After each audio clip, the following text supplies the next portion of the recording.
we are again, back at it. As a bit of a recap from the previous episode, our thuggish attempts to remove the original steering relay caused the metal of the frame to actually be pushed upwards. If you have a look where the bolt goes through, you'll see how much roughly it's been shoved up.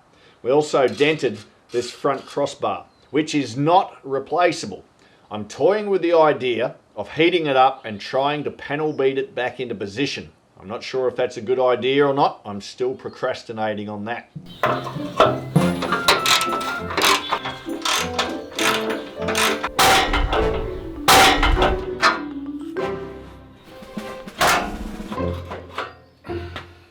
Now the bumper's off, we can see that we have a nasty rust hole under the front of the dumb iron. There's a couple on the side, and this guy over here, you can see he's a little soft as well. I'm not really sure what I'll do about that one, but there will be a little surgery going on, I think, at the front, just to get that rust out so we can try to stop it. Okay, let's go. I've been very busy fabricating some tools that I deem necessary for our panel beating job here. First of which is our shape. This is got a little handle on it for when it's hot. We're going to stick that inside, and the actual stand is going to be a little fulcrum for our crowbar, which goes underneath, so we can lift with the angle iron, hopefully creating that little crease. The other tool we created, which is truly magnificent, is this. Okay, now that's going to slide on where that winch would probably live, flush up with the cross member, and using a hammer we're going to be beating at it like that. And hopefully that'll bring it in. It doesn't have to be pretty, just has to be more better. Now, worthy of mention of this is its construction. Now, what you would call these things here probably struts, I'm calling them wings. Now, you can see that the ones on the right hand side are not only put on upside down, but I cut them too short. So we've had to add on these other little pieces of steel that to make up the distance. And you can see some beautiful welding jobs here too. Look at that. Yep. Struggling to get the penetration into the heavier metal. So the making of this contraption was a comedic video in its own, which I didn't make, of course. Suitable for all ages it would have been, except for the swearing.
That didn't budge an inch.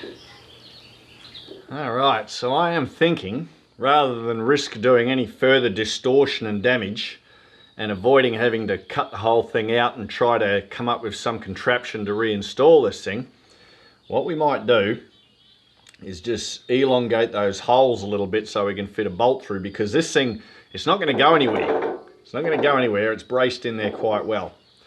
And then there's a little trouble underneath that we got to attend to. Okay, so underneath you can see that there's a bit of a divot where the steel was pushed up.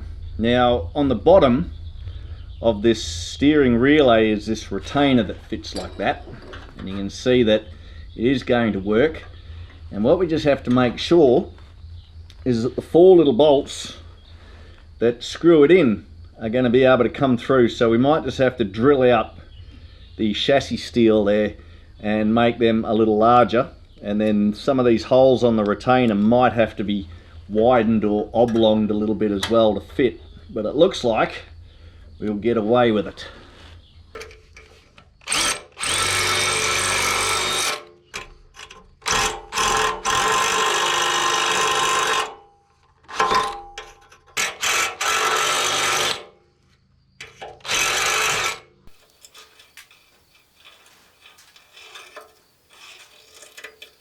At the time of filming, a pandemic is raging across the world, causing havoc with people's health and economical status, and we're all on lockdown. So a trip to the local steel shop to get materials needed to fix that front cross member there will have to wait. In the meantime, I'm going to proceed with some surgery on these rusted bits up front and just see how much damage is in there. Okay, well, let us proceed. Our safety gear.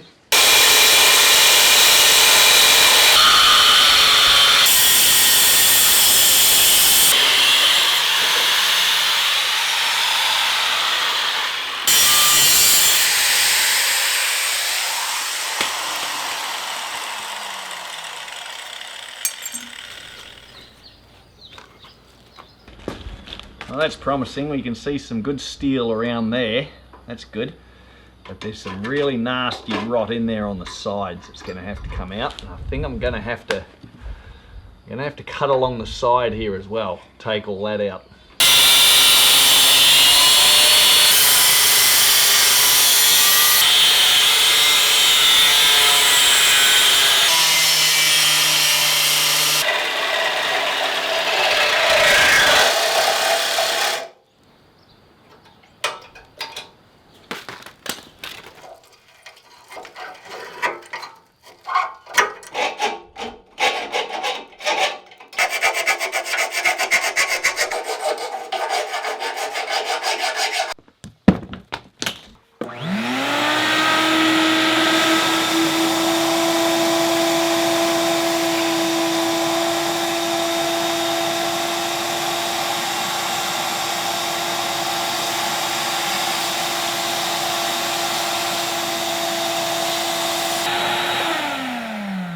Nuts.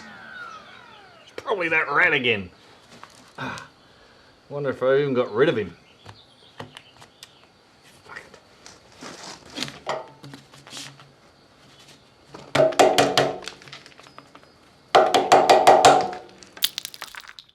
Having cleaned this up as best I can with wire brushes and files and so forth, we're going to give it a liberal coating with this rust dissolver. I don't know how well it's going to do, but can't hurt. Unless it's only rust holding the thing together. Right, we'll let that do its work, and in the meantime we can start manufacturing some bits that'll weld on so we can cover it over again.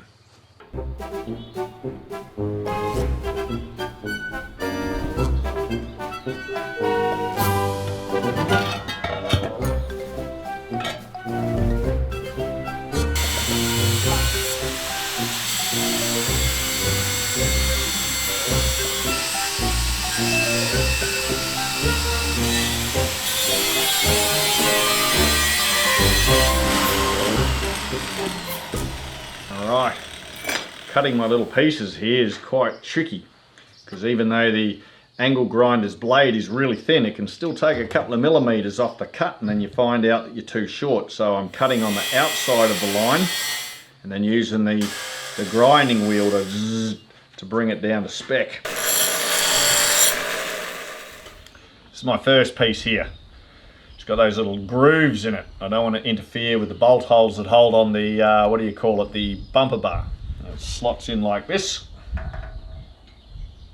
roughly. And then we just have to use our spirit level to make sure that we've got it square.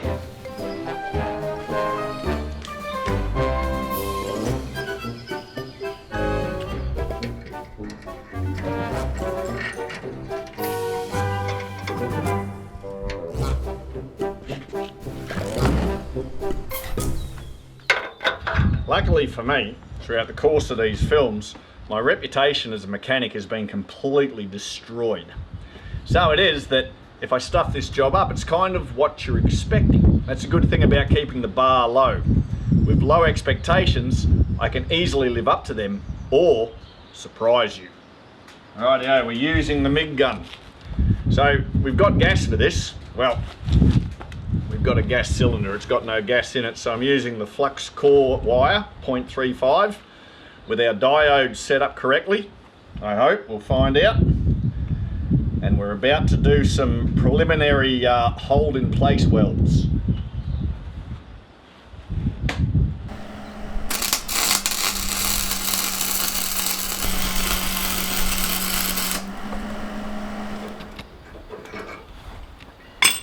Oh.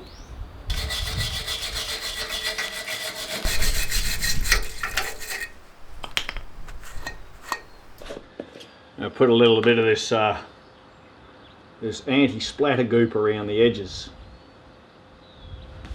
Right, just use the finger, most experts wouldn't.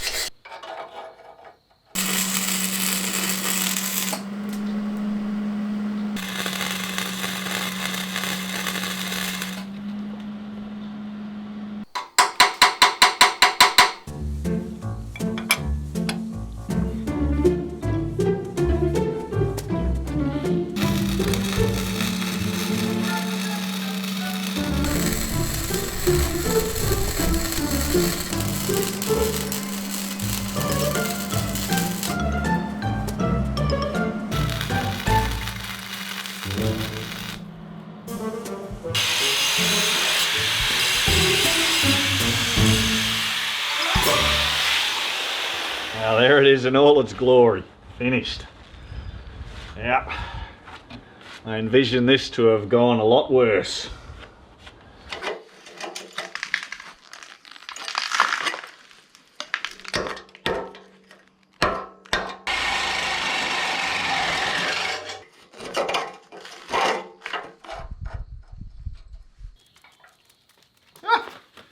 It's a Jack Russell. It's a Jack Russell. Ah! It's two Jack Russells.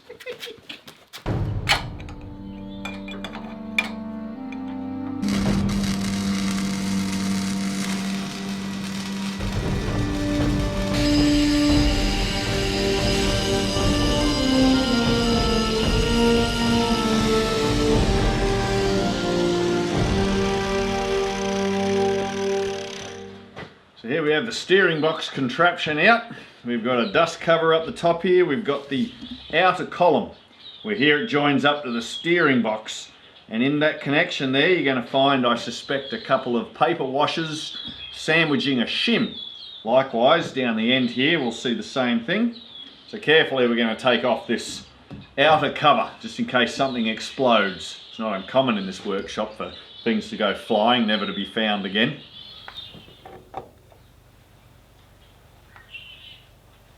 So, the first thing, well, maybe not the first thing you're going to notice, but I want to point out this corkscrew-like thing here, or as they call it, a worm, which is the inner shaft.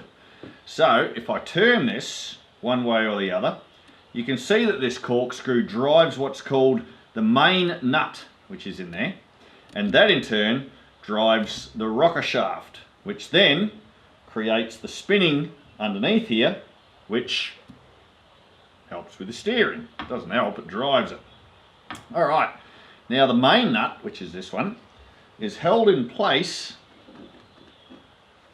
by this roller that lives there, and that roller lives in this groove going backwards and forwards as such. Alright, and the cover plate. Also we can have a look at, there are some ball bearings down there. There's about 10 of them in that race, just sort of held in place somehow. There'll be another group just up top, and I suspect we may even find some more in this main shaft here. Next on the agenda, we're going to take one of these hammers and we're going to gently tap out the rocker shaft. Moving the main nut up, of course.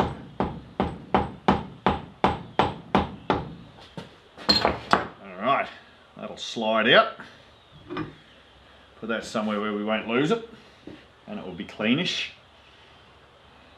Both of those are equally possible. There, we can have a look down at that little hole. Now what we're seeing there, I'm going to turn this upside down. Hopefully nothing falls out. What we see on this side here is an oil seal, and then under that, squeezed into that hole, is a bush. And the bush has little grooves in it to allow oil to flow. Also, you'll notice all this oil on the bottom showing that something has been leaking, and it's the gasket for the side cover plate. Now this oil seal isn't showing signs of leaking yet, but I'm sure with use, not far down the track it will. So I am planning on replacing that, and I dare say while I'm into it I should try and get that bush out as well. Now despite the oil leakage, there was plenty of oil in the box, which is a good thing. And all the components inside there look clean and good to me. But there are a couple of things I'm concerned with. Welcome to Mr. Foreman's hastily cleaned workbench. The first thing we're going to have a look at is the rocker shaft. So, feels pretty good to my grimy fingers. And something of interest though is these dark marks that we see there. And I'm kind of guessing that the cause of that must be where the bush is wearing, which is further incentive to replace that perhaps. So it does appear that this is intact, and that's a good thing. I don't see any, not that I really know what I'm looking for, I don't see any excessive wear on this component. Something I do see wear on, however, is the outer cover plate. This groove where that roller lives, if you have a look in there, you can see some nasty scouring. And if the roller is pushed along gently, you can feel it catch, sometimes quite significantly. And I think, given the opportunity, I would actually replace this piece. And this is where YouTube can be quite handy, because I've noticed from the comments that our rather small channel gets that a lot of people out there are fairly intelligent, give constructive comments, and are obviously not on meth in their mother's basement watching YouTube videos and trolling. So it's probably a good idea for me to, if anybody knows where you can find a cover plate like this for a Series 1 Land Rover, as I'm finding on the standard ones I mentioned in the Mudroom, Craddock and Rimmer Brothers and you know, all the rest of them, that they don't have them in stock anymore, that you'd have to buy the entire steering box to get one of these cover plates, which is prohibitive. So if anyone has any ideas, I'm open to it, because I think it'd be a good idea to get a new one of them. Alright, we're about done. Now at the start of the video I did say that the front cross member of the chassis was irreplaceable. I may well be right on that. A viewer, however, has given me a lead. These guys. Radford bulkheads. Now their website is more of a contact details than anything else, so I can't verify whether they'll be able to do that job or not, but it might give you a sniff in the right direction. In the next episode, we'll continue to battle with the challenges of the front bit, and we'll see if an old dog can learn new tricks. I don't hold high hopes for that.